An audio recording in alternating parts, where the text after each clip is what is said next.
Higit 100 cellphone ang ninakaw ng tatlong lalaki sa nilooban nilang gadget store sa Davao City.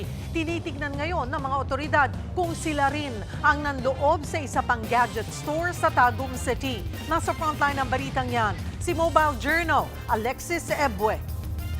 Pasado alas 3 sa madaling araw nitong Miyerkules, makikita ang lalaking may bitbit na bag sa Toril, Davao City. Umupo ito at tila may inilalabas mula sa bag. Maya-maya nilapitan niya ang roll-up ng isang gadget store. Sa kapersahang sinira ang kandado gamit ang bolt cutter. Sa sumunod na kuha, nasa loob na ng gadget store ang lalaki kasama ang dalawa pang kasabwat.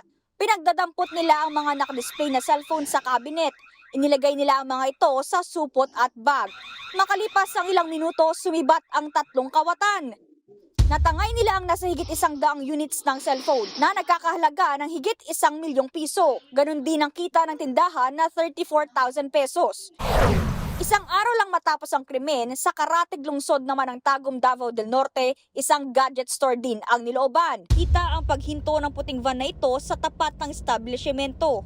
Bumaba ang isang lalaking may dalang bolt cutter. Sa kapersahang sinira ang kandado ng tindahan. Dumating ang isa pang lalaki at pinatay ang ilaw. Pero biglang may napadaang tao kaya napatigil sila. Nang makalagpas ito, tuluyan ang inangat ng dalawang kawatan ang roll-up para sila'y makapasok. Sumunod sa kanilang dalawa, ang isa pang lalaking nakasombrero. Sa kuha ng CCTV sa loob ng tindahan, makikitang nilimas sila ang mga gadget sa cabinet at stante. Tumagal lang sila sa loob ng 3 minuto. Saka sumibat, nakikipag-ugnay ng Davao City Police sa mga otoridad sa Tagum. Posible raw kasi na iisang grupo lang ang nasa likod ng nakawan.